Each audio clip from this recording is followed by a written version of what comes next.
but since today is going to be a very busy day, I think it's good that we start with a cup of coffee or tea. So welcome everyone. My name is Ethem Can Turhan. I'm a Mercator IBC Fellow at Sabancı University and co-organizer of this event with Associate Professor Semra Celit Mazlum from Marmara University. Today we have a very busy schedule, so I will quickly go through what we will be doing through the course of today. We have 2 keynote speeches, 6 sessions and 25 presentations, so it will be pretty packed. And to start with, I think it's wise to cite one of the leading figures of the global environmental change research, was Diana Liverman from Oxford University Environmental Change Initiative. So in this highly influential article that Diana Liverman published in 2009 in Historical Geography, she identifies that there are 3 assumptions of global environmental change research and policy. First one of this is basically avoiding dangerous interference with global climate system that is embedded in Article 2 of United Nations Framework Convention on Climate Change. The second one is common but differentiated responsibilities, so looking at historical responsibilities, allocations, and distribution of responsibilities. And the third one is the assumption that markets-based solutions is the best way to go about in avoiding dangerous interference with climate change. Today, we are actually here in this Young Scholars Forum, Young Scholars Workshop, to challenge and confront pretty much all the assumptions of global climate change policy with a focus on Turkey in the global climate change regime. So what we need is the ruthless criticism of all that exists, as a wise man formerly said.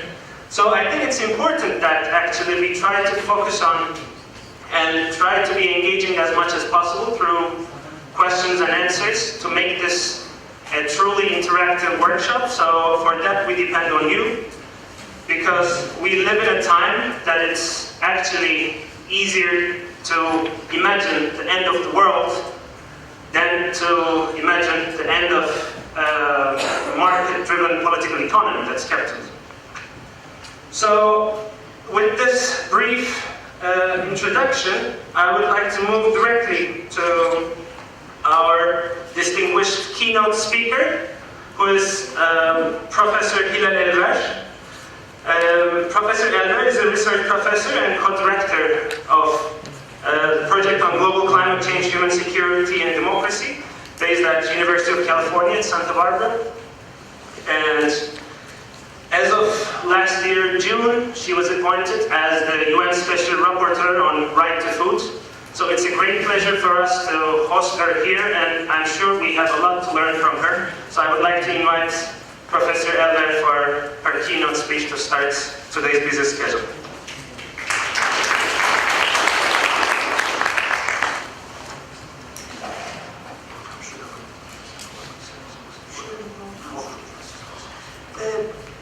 Başlamadan önce konuşmamı İngilizce ve Türkçe mi? Hangisini istiyorsunuz? Hangisi daha kolay? English. Okay, good. English, of course. I try to make today, first of all, thank you very much. Oh, thank you. This is very good because I'm so disappeared. And I would like to, first of all, I would like to thank two organizers inviting me here. This is my first presentation in Turkey, actually, since I became a special rapporteur in relation to climate change and food security. And I did speak many places in the world, but not where I live in California and when I was born in Istanbul. So that's a very important first meeting for me to be at home. What I'm going to do today, I'll try to be in half an hour because I like to be kind of question-answer period would be much more important, I think, rather than only giving the speech. But I'll try to make this few notes on this issue according to my plan. First, we will look at the food systems and the agricultural future. What are the future of the food system and agriculture? I make this food system and agriculture separate because it's very important. It's not only about we are talking about agriculture, we also have to talk about the food system, food chains, how important in relation to climate change in future world.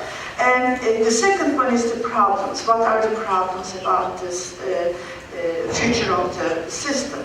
And then the third one is the climate change and impact of the climate change to agricultural and food system.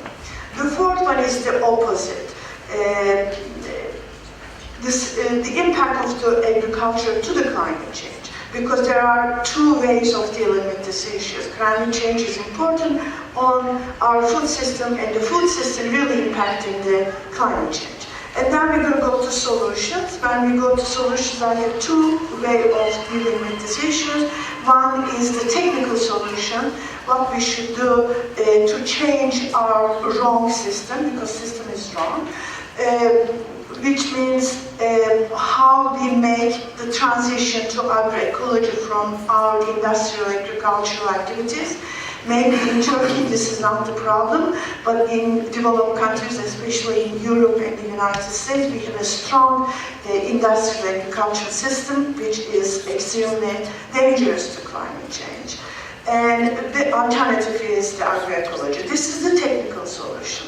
The other one is the human rights and kind of human rights solution, which yesterday several of speakers, actually one speaker is really talking about it, how democracy and human rights is important in relation to solving climate change issues and the right to food issues.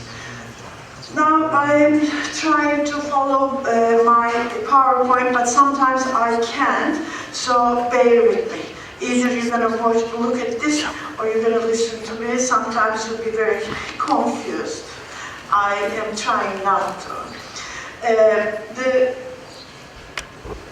What are the problems of our future food system? Because we said the problems, there are problems. The key conclusions of these problems is basically demand side, supply side, and climate change and globalization. That I sort of divided to four areas, but of course you can do your own way. This is the way that I am sort of structuring my ideas on that. Demand side, you know, we all know, we will have 9 billion people in 2050.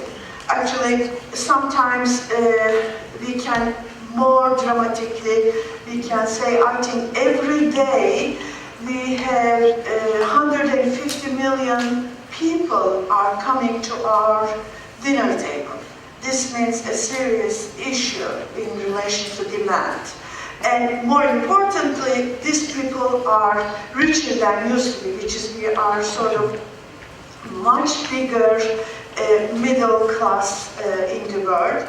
This means they eat more food, and also they eat more meat-based food than the vegetable and fruit, which is very, very important in relation to climate change. The supply side issue also is important because there is a competition for soil, water, and energy. That's, which means resource-intensive activity makes the supply side is problematic. The climate change is actually what we talk threat multiplier. Basically, they talk threat multiplier because whatever we have a problem in the world right now, climate change makes them much more deeper and serious and problematic. The other one is the globalization. Globalization is a very important issue in relation to climate change and the food security. because trade and export policies are have a serious impact on our food system. And political pressure is extremely important, especially in developing countries changing their system rather than self-sufficiency, going back to part of the economic globalization. Now, if you look at a little bit, again, kind of summary of what I said, we have 804 million people right now. They are clinically hungry. This seems to be this seems to be very, let's say, optimistic, because it's more than 804 million. Because 804 million, according to FAO, the people that they are sedentary, which is sitting and doing nothing, then we need that calorie, because they make the calculation of the calorie. And so it's more than this. And also, food prices are very volatile. Since 2007, we have a serious kind of food prices problem in the world. As you remember, I don't know, in Turkey too, it was kind of felt, but in global picture, the food prices suddenly came up very high, and the developing countries, especially the least developing countries, were not able to import food for their own people. That became important. And also, despite all these things, we have also overweight and the obesity problem in the world, especially in the developed countries and the BRIC countries, which is newly developed or kind of rich developing countries. And because of this, 300 million people suffer from diabetes for overeating. And access problem is also very important. Who are the food insecure people? Basically, as we said, almost 1 billion people are chronically hungry, but also if we extend a little bit malnourishment, which I think these 3 billion people, which is these 3 billion people, earn only $2 a day. $2 a day is a kind of way that you cannot really have a reasonable food for yourself. So not eating every day is very interesting, because if you look at the many African countries, they don't eat 3 times a day, and some countries they don't eat every day. That's very important, because I recently came from Philippines. They only eat evening because they don't have enough food, and also they only eat rice. Other than rice, they don't eat anything. Actually, some families, they don't even eat rice because rice is more expensive. That's why they only eat noodles. So that is not more than 1 billion we are talking about. In Nigeria, 28% people, they don't eat every day. India, 24%, and Peru, 14%. They don't eat every day. And these are the 95% of people that they are hungry. They are basically in the subtropic regions and basically already climate insecure areas, which Sub-Saharan Africa, South Asia, small island states, or states that's coastal like Bangladesh, again, Philippines, or many other countries that low-lying countries. And also many of them are indigenous peoples in mountainous areas.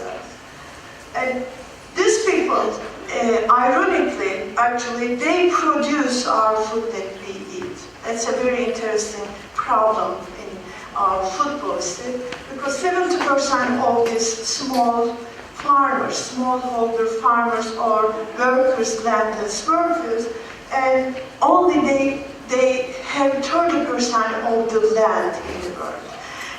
But they give us a 70%. This, ironically, when we go to industrial agriculture, this ratio is completely opposite. They own 70% of the land, and also we only get as a food only 10 or 20% because they are basically producing industrial food rather than what we eat. But what we eat actually in the United States they call specialty food. Specialty food means fruits and vegetables. It's not what we think about it. And actually in the United States, specialty foods are not very desirable. They don't really give help to specialty foods farmers. They only give industrial activity farmers. And then they, instead of subsidy, they punish them if they produce, for instance, tomato. They find a farmer produce tomato and they fine them, rather than producing corn, which is an important thing. Rising population and consumption, we already talked about it.